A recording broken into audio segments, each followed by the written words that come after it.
Alors qu'elle venait d'affronter une épreuve assez douloureuse dans sa vie, Sainte Thérèse d'Avila a vu Jésus lui apparaître pour lui donner la consolation. Et elle lui a fait cette réflexion. Vous savez que les saints, dans leur simplicité, dans la force de leur intimité avec le Seigneur, sont capables de dire « Seigneur, pas étonnant que tu aies si peu d'amis, vu comment tu les traites. » Ça, c'est une parole qui me plaît. Thérèse d'Avila sait que faire entrer Jésus dans sa vie, ça n'est pas un long fleuve tranquille. Joseph pourrait dire la même chose. Depuis 3 semaines, nous demandons que vienne le Sauveur. Je n'ai pas dit le Messie, j'ai dit le Sauveur. Nous demandons qu'il vienne, mais que demandons-nous? Est-ce que nous demandons le bon Père Noël qui va satisfaire tous nos désirs et qui va combler toutes nos attentes humaines? Ou est-ce que nous demandons celui qui, en naissant, va bouleverser beaucoup de nos projets, remettre en question beaucoup de nos certitudes parfois, et donner l'impression souvent de détruire beaucoup de choses que nous avions construites tranquillement avant lui. C'est en tout cas ce qui s'est passé pour Joseph. Joseph, vous savez, c'est ce jeune homme qui a épousé Marie. Ils sont dans la période, comprenez bien qu'ils sont dans la période où ils sont déjà mariés, mais dans la tradition juive, les époux ne vivent pas ensemble après leur mariage. Il y a un certain délai pendant lequel ils vivent séparés. Et il faudra attendre plusieurs semaines, plusieurs mois même, avant que l'époux aille chercher sa bien-aimée dans sa tente et la conduise chez lui. Et là sera consommée l'union. C'est dans cette période, alors que l'union est déjà fixée, elle a été déjà conclue, ils ne peuvent plus revenir en arrière, que Joseph constate que Marie est enceinte. Et Marie reste dans le silence, elle ne lui donne aucune explication et elle en comprend. Le mystère qu'elle porte en elle est tellement grand que les mots humains seraient maladroits, insuffisants, voire profanants pour désigner le mystère qui l'habite. Alors nous voyons ces 2 jeunes gens qui s'aiment d'un amour humain fort. Imaginez que Joseph a 25 ans, la Vierge Marie en a 16 tout au plus, comme à l'époque. Les deux s'aiment d'un amour fort. Pas besoin d'imaginer que Joseph soit ce vieillard de 80 ans avec le lys un peu pendant, comme nous le voyons dans certaines représentations, un peu défraîchies, qui nous garantissent qu'il n'est pas une menace pour la virginité de la Vierge Marie, si vous voyez ce que je veux dire. Non, Joseph aime Marie avec toute l'ardeur de ce cœur, de ce cœur de jeune homme, mais de ce cœur de jeune homme qui a perçu que Dieu lui confiait un trésor. Vous savez, j'aime bien répondre à la question que me posent souvent des jeunes filles ou des jeunes hommes. Comment savoir que c'est le bon? Comment savoir que c'est avec lui que je dois m'engager? La réponse, elle est rapide. Est-ce qu'avec lui, est-ce qu'avec elle, tu vas grandir? Eh bien, Joseph a la réponse absolument la plus décisive depuis le jour où il a rencontré Marie. Il sait qu'avec elle, il grandira comme avec personne. Mais il ne savait pas à quel point ça l'engageait. Il ne savait pas quelles seraient les épreuves qu'ils rencontreraient dans leur amour. Il ne savait pas que la croix serait plantée dès le début de leur union. Imaginez-vous et mettez-vous 2 minutes à la place de Joseph. Joseph a tout fait selon le plan de Dieu. D'ailleurs, à l'époque, ce n'est pas lui qui a choisi Marie, c'était le bon temps où les parents choisissaient le gendre parfait.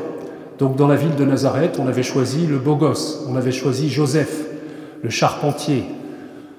Ne faisons pas de misérabilisme. Joseph, le charpentier, ça veut dire celui qui construisait des maisons, celui qui était chef de chantier, celui qui était ingénieur, celui qui devait être particulièrement fiable. Joseph et Marie sont unis par un amour très profond qui a été placé sous le regard de Dieu. Et voilà que leur projet est complètement bouleversé. Voilà que Joseph est plongé dans une nuit terrible.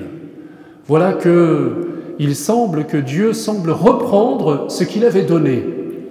Comment comprendre tout d'un coup que celle qui lui est confiée soit enceinte et non pas de lui, bien sûr. Alors on peut imaginer tout ce qui a habité son cœur, tous les tourments, tous les doutes, toute la colère, toute la révolte aussi qu'il a traversée. Est-ce qu'elle aurait été abusée? Est-ce qu'elle aurait été infidèle? En tout cas, le texte grec nous dit très clairement, nous fait sentir très clairement que très vite, il comprend que c'est un mystère. C'est un mystère qui habite le corps, le cœur, l'être tout entier de la Vierge Marie. Joseph est comme sidéré parce que Dieu agit en Marie. Il faut bien comprendre la volonté qu'a Joseph de répudier Marie. Ça n'est pas une volonté de déserter, ça n'est pas le fruit de ses doutes vis-à-vis de Marie. Non, le texte dit le contraire. Non, c'est beaucoup plus grand, c'est beaucoup plus beau. Joseph sait que c'est l'Esprit Saint qui est à l'œuvre, d'une manière infiniment mystérieuse, infiniment obscure pour notre perception humaine, mais Joseph a la perception qu'il se passe quelque chose d'immense et de grand en elle. Et vous l'avez entendu, dans l'Évangile, il nous est dit que Joseph était un homme juste. L'homme juste, c'est celui qui est à la juste place. Alors Joseph, tout de suite, veut prendre la juste place. Et la juste place, si Dieu a mis la main sur Marie, si effectivement l'enfant qui est engendré en elle vient de l'Esprit Saint, alors en toute logique, même si ça doit briser son cœur absolument, même si ça doit lui donner le sentiment que Dieu reprend d'une main ce qu'il avait donné d'une autre, eh bien, il décide de laisser la place à Dieu, à tout Seigneur, tout honneur. L'homme juste dans l'Ancien Testament, pour bien comprendre, c'est par exemple Moïse. Moïse qui, dans le désert, tout d'un coup, voit que le buisson, vous savez, ce buisson qui brûle sans se consumer, recèle un grand mystère et il entend la voix de Dieu qui lui dit « Joseph, la terre que tu foules maintenant est une terre sacrée parce que c'est moi, Dieu, qui m'adresse à toi. » La réaction de Moïse, c'est effectivement à ce moment-là une réaction de crainte sacrée. Si Dieu est là, alors je me retire, alors je lui laisse la place. Voilà la grandeur de Joseph. Mais Joseph ne s'arrête pas là. Joseph va plus loin. Joseph sait que s'il se retire pour respecter Dieu, pour respecter ce que Dieu fait en Marie, eh bien il risque d'exposer Marie à une situation inextricable. D'après la loi juive, elle est menacée même de lapidation éventuellement parce qu'elle serait considérée comme une fille mère, comme une fille adultère. Alors Joseph prend la décision la plus dure, la plus obscure pour lui, la plus héroïque en fait, celle qui le sacrifie lui absolument, mais qui sauve les intérêts de Dieu en laissant la place à Dieu et les intérêts de Marie en la protégeant. C'est la raison pour laquelle il la répudie en secret. Je voudrais vous dire que Joseph est absolument immense. Dans ces quelques versets très pudiques de saint Matthieu, en fait, il y a un drame sentimental, un drame affectif, un drame spirituel dont aucun des romans ne peut, ne serait-ce que, effleurer peut-être la profondeur. Joseph a le cœur absolument brisé, la croix est plantée dans son cœur, et il prend cette résolution. Il résolut de la répudier en secret, il la prend le cœur brisé, et il s'endort sur cette résolution, sans savoir où ça va le mener. Et voilà que pendant son sommeil, l'ange le libère. Joseph ne craint pas de prendre Marie, ton épouse. Certes, c'est bien l'Esprit Saint qui agit en elle, mais tu as toute ta place dans ce mystère. C'est toi qui lui donneras le nom de Jésus, c'est toi qui l'éduqueras, c'est toi qui seras l'époux de Marie dont elle a besoin, c'est toi qui seras l'ombre portée de Dieu le Père sur le mystère de cet enfant. C'est toi qui le protégeras pendant 30 années jusqu'au jour où il se manifestera, au jour de son baptême, où il se manifestera dans la pleine lumière.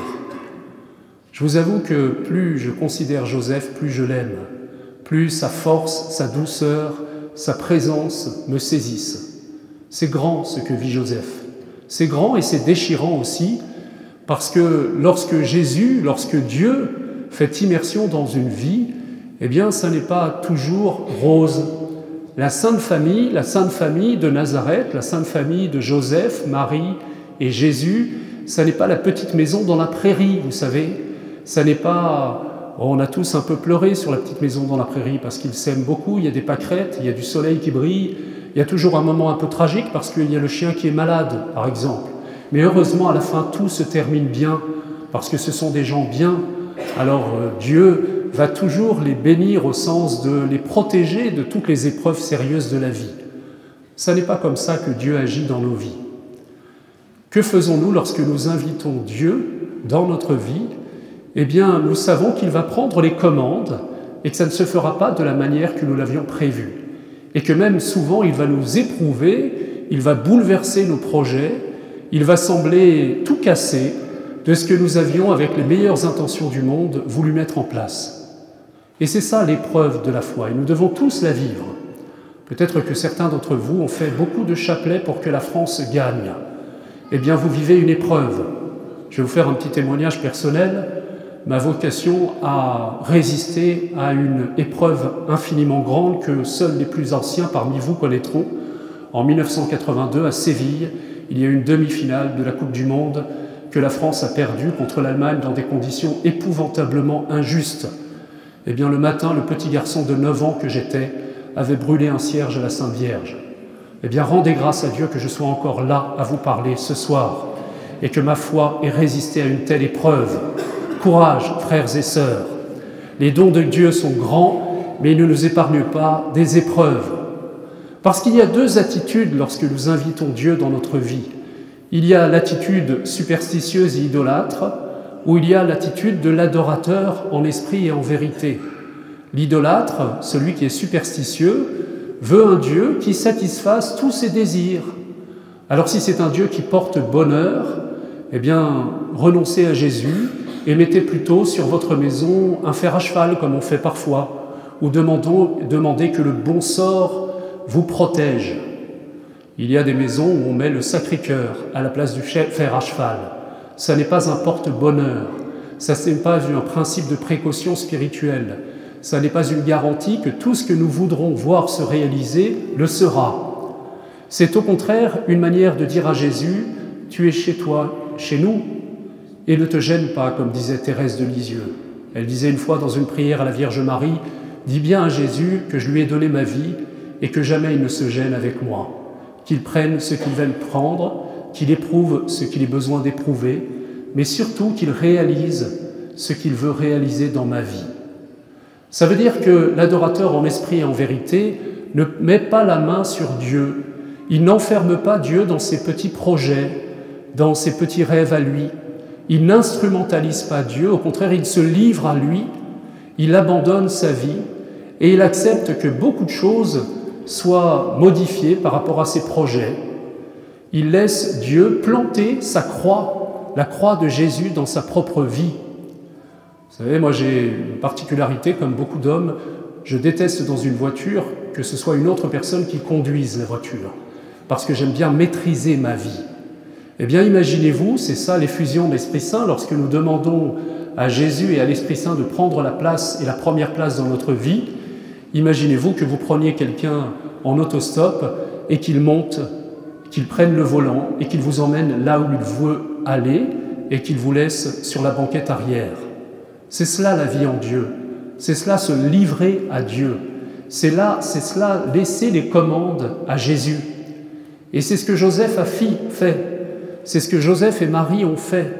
Et c'est loin d'être confortable, et c'est ça leur grandeur. Leur grandeur, c'est qu'ils vont vivre une vie très inconfortable, figurez-vous.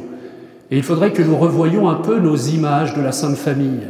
Je vous le disais, ça n'est pas la petite maison dans la prairie, ça n'est pas la famille Lefebvre, ça n'est pas les petites filles modèles, c'est une vie un peu compliquée. Imaginez-vous qu'il va naître l'enfant dans une mangeoire. Il va naître à Bethléem. Qu'est-ce qui s'est passé à Bethléem? Joseph va dans sa famille. Bethléem, c'est la ville des descendants de David, c'est-à-dire qu'il va retrouver toute sa famille, ses cousins, ses arrière-cousins. Et lorsqu'on entend dans l'évangile de Matthieu qu'il est dit qu'il n'y avait pas de place pour eux dans la salle commune, ça veut dire que ce jeune couple a été exclu de la famille. C'est aussi fort que ça, qu'il était incompris, qu'il était relégué, qu'il était mis sur le côté. La suite, elle est tout aussi déconcertante, voire éprouvante, parce qu'il va y avoir le massacre des innocents, et il va y avoir les 3 premières années de la vie de Jésus qui vont se vivre dans le dernier pays où les Juifs voudraient vivre, c'est-à-dire en Égypte, le pays dont les Hébreux ont été libérés par la main de Moïse et de Dieu. Ils vont se retrouver en Égypte, en exil, comme on dit. Joseph et Marie vont vivre loin de chez eux, dans un dénuement, dans une pauvreté sans doute plus radicale que tout ce que nous pouvons imaginer. Et même lorsqu'ils reviendront à Nazareth, figurez-vous, Nazareth, ce n'est pas les petits oiseaux qui piaillent et puis une vie confortable tous les jours. Nazareth, c'est une ville assez pauvre d'abord, mais surtout Nazareth, sachez bien que ce n'est pas très favorable. Quand on dit Jésus le Nazarénien, c'est un peu négatif. On le sait d'ailleurs, parce que lorsque Philippe, l'un des premiers apôtres, ira chercher son ami Nathanaël après avoir rencontré Jésus, après le baptême de Jean-Baptiste, il essaiera de le convaincre, il lui dira « Nous l'avons trouvé, je l'ai trouvé, celui dont parlent les livres, les prophètes, le Messie, celui que nous attendons. Alors qui est-il ? Eh bien c'est Jésus, fils de Joseph de Nazareth. » Et il est accueilli par un haussement d'épaules, voire par des yeux qui se lèvent au ciel et un éclat de rire de Nathanaël. « Quoi ? De Nazareth ? Peut-il sortir quelque chose de bon ?» Nazareth, si vous voulez bien comprendre ce que c'est à l'époque, lisez le beau livre de Jean-Christian Petit-Fils sur la vie de Jésus.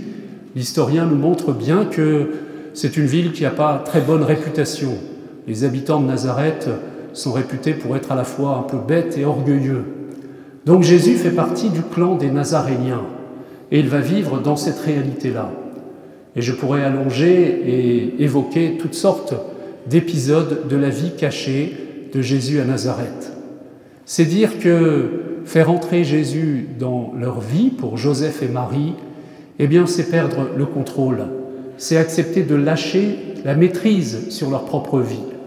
C'est ce que font tous les couples chrétiens quand ils vont se marier à l'Église.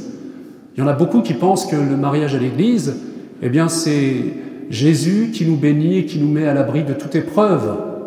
Alors si c'est cela, ne vous mariez pas à l'Église. Le mariage à l'Église, c'est inviter Jésus dans notre couple comme il s'est invité dans le couple de Joseph et Marie, et c'est s'aventurer, se livrer à son action, à sa présence, et c'est sortir complètement de notre zone de confort. Chers amis, si vous voulez savoir si le souffle de l'Esprit Saint est à l'œuvre dans vos vies, sachez que ce sera toujours, pour une part, dans des zones d'inconfort, voire d'obscurité. Joseph a vécu cette obscurité. Il ne sait pas quoi faire pour sauver la situation, mais il le fait malgré tout. Il le fait dans l'obscurité, sans attendre que dans le moniteur de son esprit, la solution parfaite lui soit donnée, et la lumière viendra après. Ça, c'est quelque chose que nous n'aimons pas beaucoup, surtout les hommes.